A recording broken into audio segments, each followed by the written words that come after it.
Hello, hello, hello, everybody. How are you? How are you? How's everybody doing? Yes, if you can hear me, I want you to please type, I can hear you. I just want to be sure that I am not speaking to myself.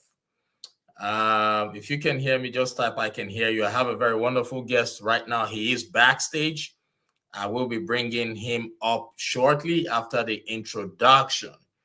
So, ladies and gentlemen, if you can hear me, just type, I can hear you. Let's see. All right. I want us to wait for some more people to join. And while we're waiting, I want you to please like and share the broadcast so that people on your contact can also benefit from what we're about to discuss today. I'm doing the same thing. Like and share the broadcast so that your friends, your family members, your colleagues can, can also benefit from the information we will be sharing today. Let's see. Like and share the broadcast, please. Like and share the broadcast. If you can hear me out there, please type, I can hear you. All right, ladies and gentlemen, welcome to another beautiful episode of the Morale Booster with Dr. John Ughulu. The Morale Booster is a platform for entrepreneurs, career professionals, leaders, and the general public to give back to the society through coaching and mentoring. Experience, they say, is the best teacher. And this program is currently being sponsored by Main Seed Consulting Group. For bookings, adverts, or sponsorship inquiries, please visit Main Seed Consulting, or you could send an email. Our contact information is currently being displayed on the screen. So if you can hear me out there, please type, I can hear you. Now, before I introduce our guest for today, he's based in Georgia. I want you to please remember to like and share the broadcast because you might just be saving the life of that one person who's on your contact list and has been waiting for a lifetime to hear this message from us. So I want to give you an introduction of this person. I would let you know who he is, what he does, so that you would understand the caliber of person we have brought on here today. So this is our 89th episode. Actually, we just turned 2 years. The Morale Booster podcast just turned 2 years some days ago. So we're so excited. So today I have someone from Georgia. His name is Earl Stewart Jr. Earl is a physician and a native son of the city of Augusta, Georgia, where he grew up and attended public schooling for both his primary and secondary educations. He's a 2005 alumnus of A.R. Johnson Health Sciences and Engineering Magnet High School, where he studied on the health sciences curriculum while maintaining a 4.0 GPA, graduating third in his class with honors. Can you imagine? 4.0 GPA. He's an avid and digitally published gospel pianist, frequent medical essayist and blogger, frequent invited speaker at churches and health fairs, and is a published poet, publishing Precious Memories, Reflections for Christian Living in 2012, and Words for Today in 2013. He later published In Love with Poetry in 2019. In 2018, Dr. Stewart was recognized as one of the 2018 40 under 40 in the state of Georgia for his career and community service efforts, deemed at making a tremendous impact in the lives of fellow citizens across the state and region by Georgia Trend magazine. He's licensed to practice medicine in the states of Georgia and Virginia. So, ladies and gentlemen, without any further ado, I want you all to please join me as I welcome to the stage this physician, this medical doctor, poet, author, CEO, no other person but Earl Stewart Jr. Welcome on stage, my brother. Thank you so much for joining us. Thank you, John, for having me. Good afternoon. Happy Saturday to you and to your viewing audience.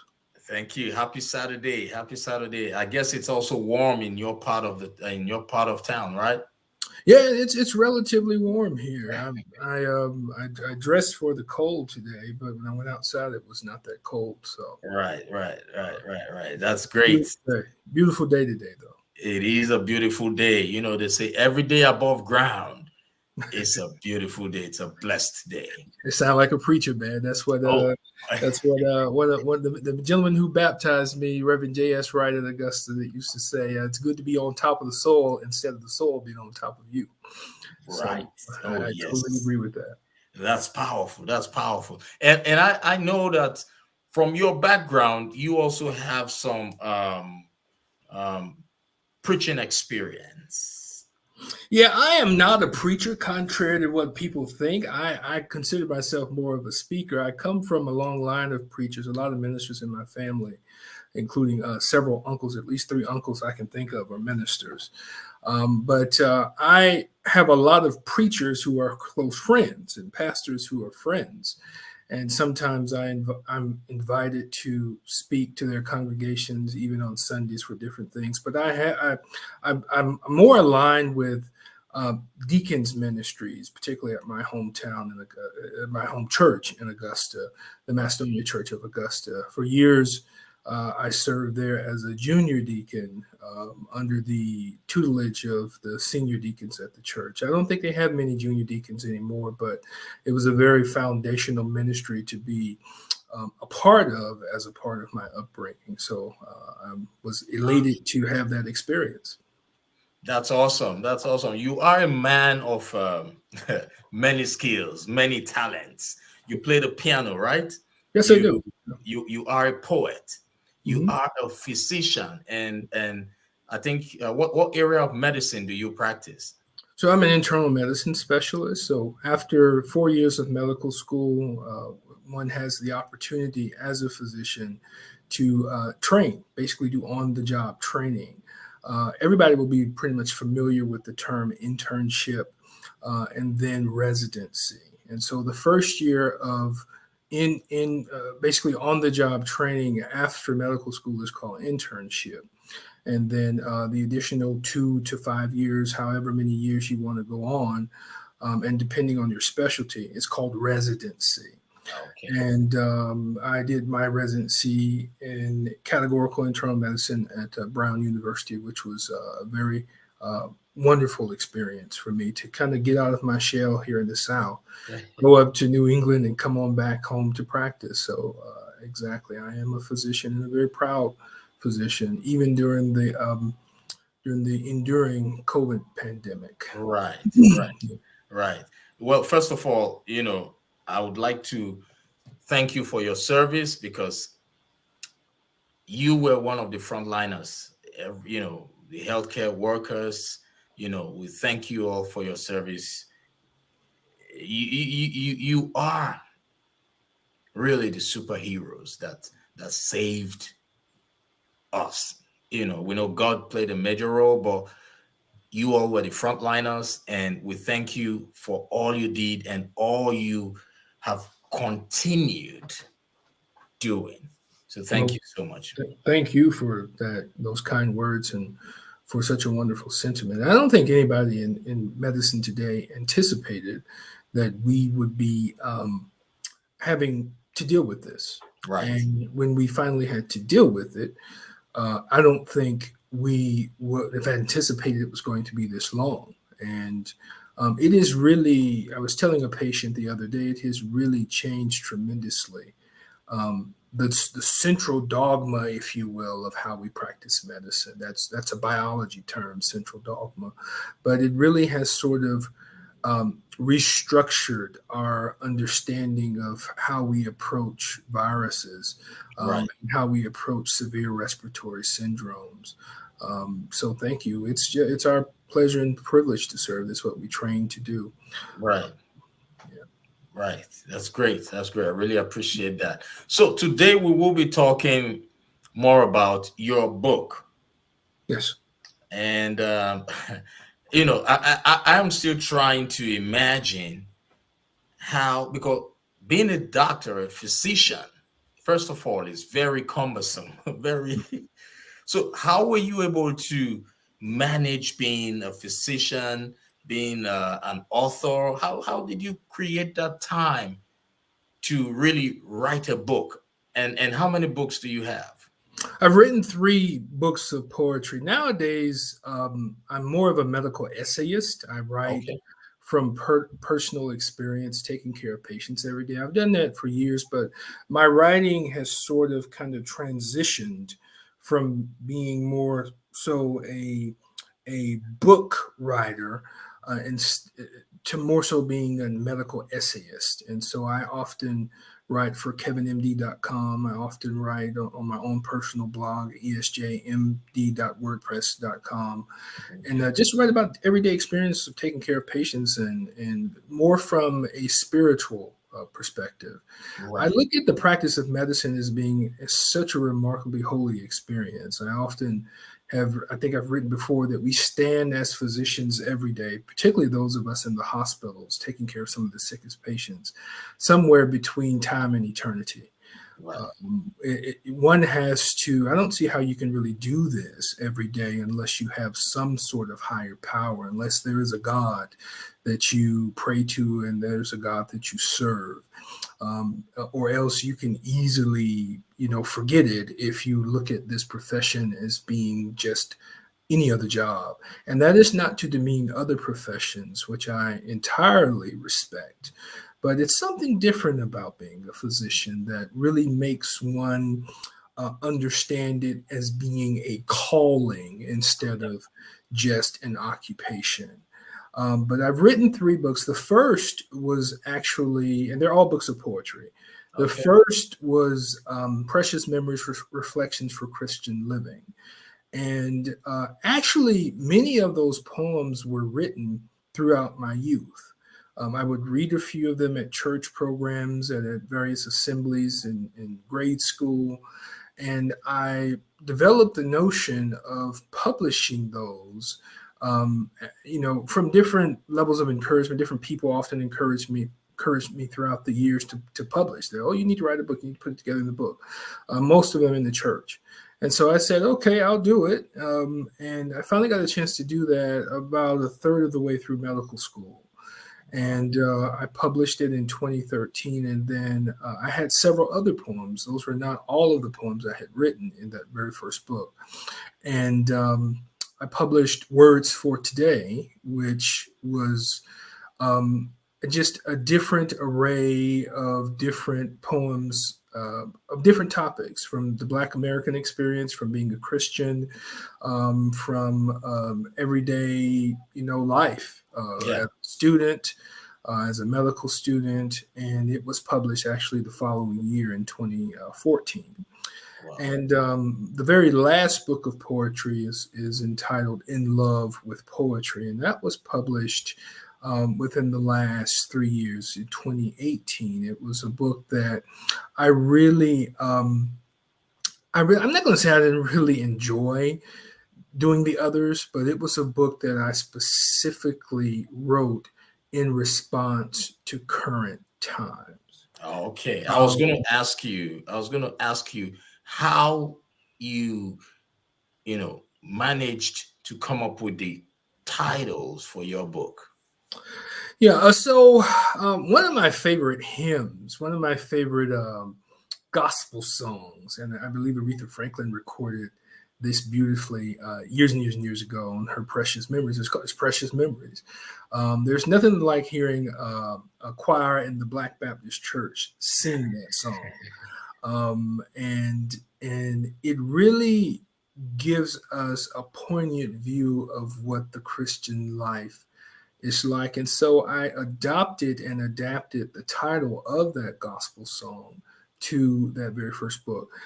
Precious Memories, the book I've written, I often tell people is very autobiographical. Okay. I had a couple of book signings for it, and the second book I wrote over the years at my home church in Augusta, and I still get a lot of feedback about how some of the conveyances of poetry really help to encourage people along the Christian walk. I am by no means perfect. I am a Christian. God is my Savior. Nobody is perfect. I'm a sinner saved by grace. But what I often tell people is I'm able to connect with my Christianity and kind of, retrospectively look at things that I've experienced along the way through poetry. It's how I express my fondest memories. Right. And so I just really love gospel. I just really love God. And so I sit down and I, get inspiration from him and I start writing. And I've always been that way. I still do that. And, but really that very last book was a response to otherism. That was kind of precipitated by the Trump presidency. Right. And in the foreword, I kind of write about how we desperately need love and really need to rediscover the importance of loving one another in myriad ways. And I really hated, and that is a strong and purposeful word, how people were being ostracized just because they were different. Saying things like people from Haiti were from an S-hole country, and how people from Mexico were rapists and drug dealers. That really got deep into my soul, and it tremendously served as an impetus for me to respond. And so I give the book to people. I sometimes give my books away. People can buy them on different platforms, but I give them away to sort of remind people that they are loved. And that's how I think I'm able to encourage people with my poetry. That's awesome. More ways than one. That's awesome. Awesome. You're doing a great job in all ramifications. And thank you so much for the great job. Now, when you finished writing your last book, how did you celebrate when you finished it? Well, it was very quiet. That's a good question. It was not fanfare. I didn't have a big book signing. I write all the time. Okay. I write. I've written research articles, and I'm a scientist. I'm a physician scientist, but I've written research articles. And so coming from the perspective of being a physician who writes all the time and who's done medical writing and who's done scientific writing, you don't really celebrate that much. I mean, you might have a little glass of wine. I love wine. You might have a little glass of wine, but I didn't have a lot of fanfare. I didn't have any. I didn't have a book signing for that last book. I shared it with friends. I shared it on, various social media platforms, and just pretty much planted the seed and let God bring the increase. But I don't. I'm a very introverted person. People who know me know that. So I celebrate oftentimes quietly and among close friends and family. It's pretty much what I usually do. Right. That's great. You're talking about being an introverted person. Mm-hmm. I don't think anyone would expect less from a physician. Wow. That's very good. Yeah. But everybody expects for us to be. They think if you go in this profession where you're encountering people every day, that you're extroverted. I think I'm more of an ambivert. That's a word I learned a couple of years ago. In certain situations, I'm more introverted. In certain situations, I can be an extrovert. I can be a really good extrovert. I'm faking it till I'm making it. But innately, the gist of who I am is to be at home, be quiet, in the company of close friends and family and the people I love the most, and just relax. Oftentimes, one finds that there is a quiet sanctity and personal peace. Right. And I love the quiet sanctity that sometimes things get a little bit too loud. Sometimes things get a little bit too busy. And in this profession, you're constantly going, you're constantly busy, you're constantly seeing patients, you're constantly reviewing labs, calling people, calling other physicians, reviewing imaging studies, signing so much. Signing medical records, signing source documents for research. all day. So when I'm able to withdraw from that a little bit and get back to the sheer gist of who I am is sitting at home in quiet reflection, maybe sipping on a little wine or some tea, watching a favorite show, and writing. I love to write. Oh, okay. Yeah. That's great. That's great. So at least you have explained. There's so many people. I have so many young people who want to study medicine, and I also have some people who are part of my followers who think that they are doctors and they don't see themselves being able to do something else. Like, Hmm. all right, they just feel they don't understand that it is possible to Hmm. also become an entrepreneur. Oh yes. Yes. So I believe they would link up with you, after this program. I So love to now, talk. yeah, this takes me to my other question. What's the most valuable piece of advice you've been given about writing? Hmm. Be true to yourself. Great. And interestingly, there's some other advice that I got that was not specifically about writing, but I took it and I applied it to writing. Okay. And it was from a pathologist, the chief of pathology. I think he may be retired now. When I was going through interviews for medical school, Dr. Greer Falls, and Dr. Greer Falls told me something that I've told many mentees who are medical students, pre-medical students who are interested in the field of medicine. Be a sponge.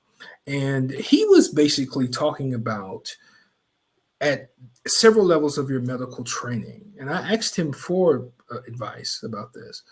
Um, at several levels of medical training, you have to be able to absorb knowledge from so many different places. Right. A lot of times, we in the hospital will during our medical training, we'll forget to learn about so many different aspects of the patient.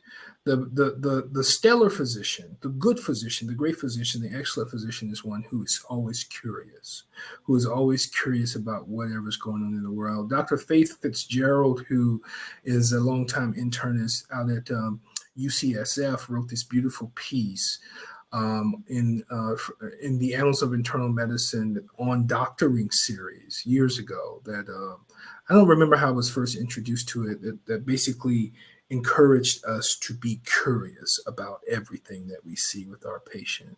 All And right. so I say that to say, um, you know, I learned that every day I had to try to be the humblest person in the hospital. I had to go up. I was always taught the first thing you do when you start inpatient service is you introduce yourself to the nurses. The Right. nurses can make your life hard or they can make your life easy.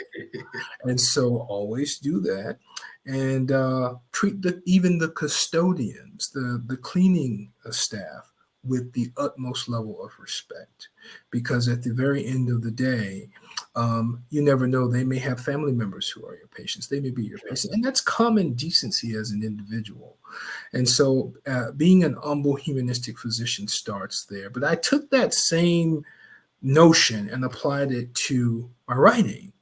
And I apply it every day where I take in everything that I see in society. People get on me because they don't really understand why somebody who's 34 years old is sitting down watching the news every night. But my father started that. He would always make it a point when me and my sisters were growing up to sit down every night and watch the news. I like to know what's going on in the world. Right. And so I take that knowledge and I soak up so much. I soak up nature. I love to garden. I soak up music. I love to devil in gospel and piano. I love to write. I love to travel. I love to spend time with family. I love to cook. I love to do a lot of different things, and so all of that, basically is explicated and expressed through my writing every day. So that is some of the greatest advice I think I've ever got. That's great. I love that. Thank you so much for that. Mhm.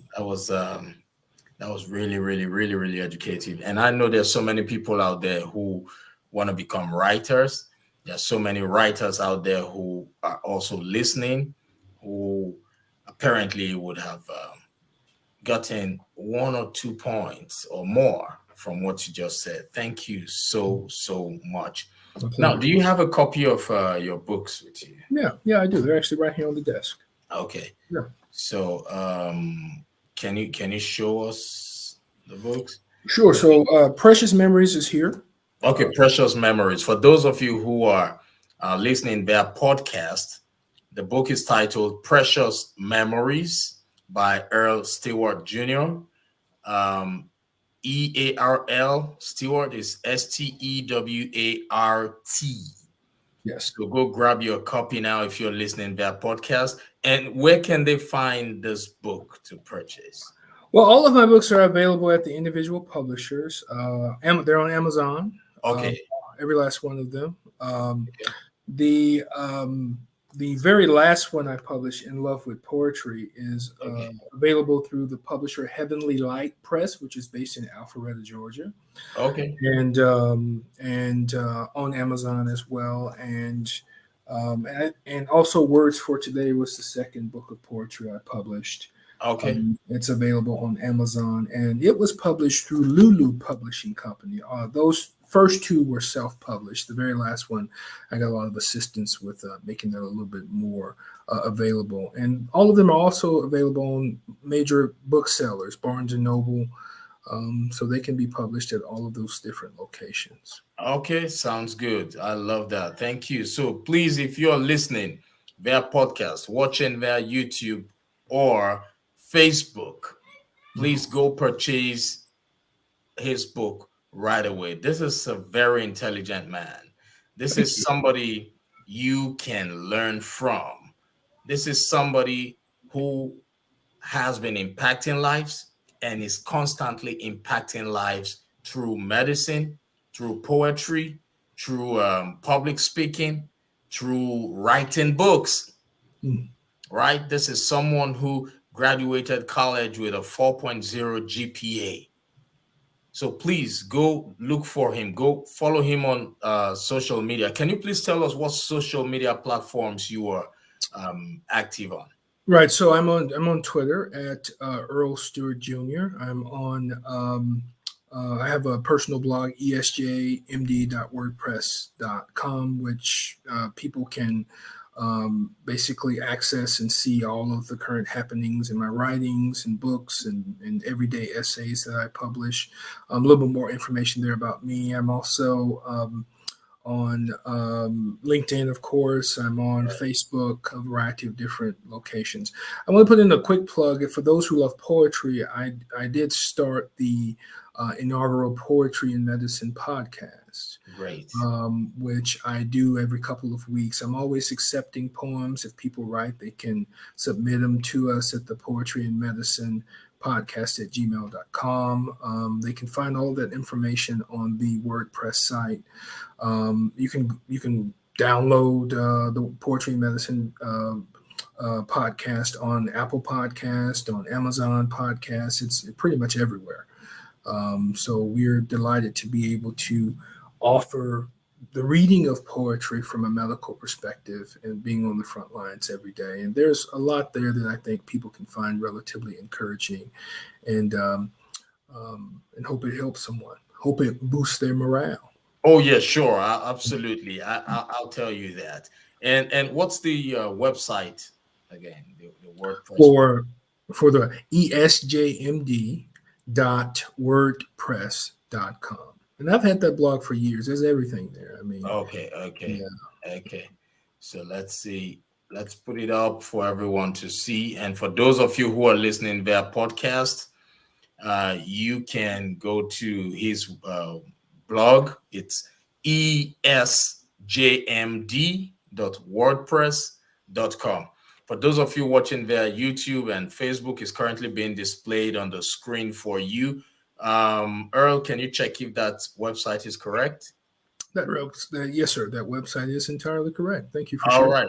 All right. For those on podcast, it's E as in England, S as in Spain, J as in Japan, M as in Malaysia, D as in Denmark, .wordpress.com. esjmd.wordpress.com.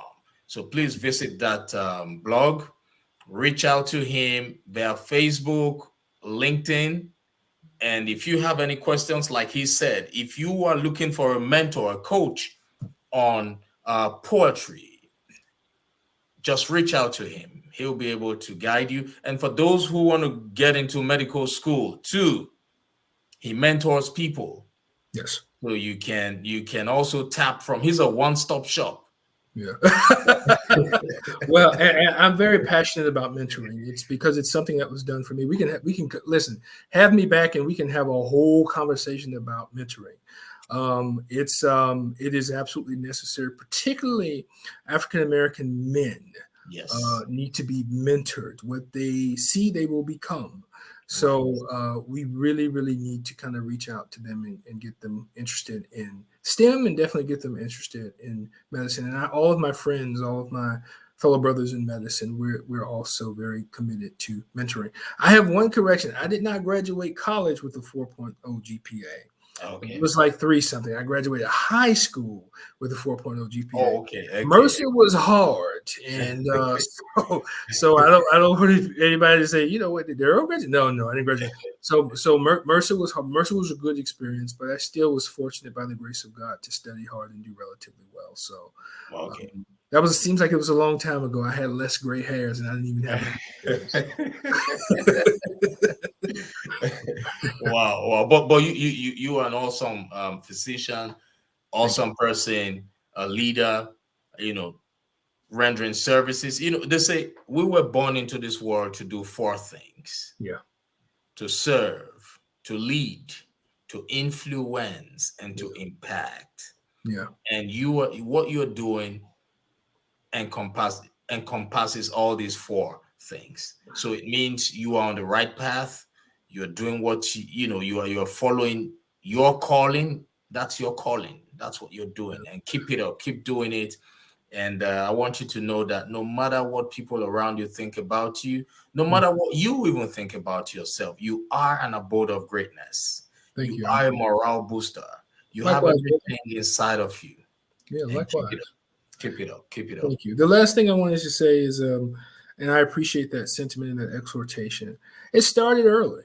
And I came from a good village. I often give this talk when I speak to young male groups about the beautiful village, and I had a good village. And what you mentioned kind of reminded me of my high school mission, which from A.R. Johnson, which was to create lifelong learners and productive citizens. And that's all I've tried to do throughout my relatively young career. And that's all I will try to continue to do moving forward.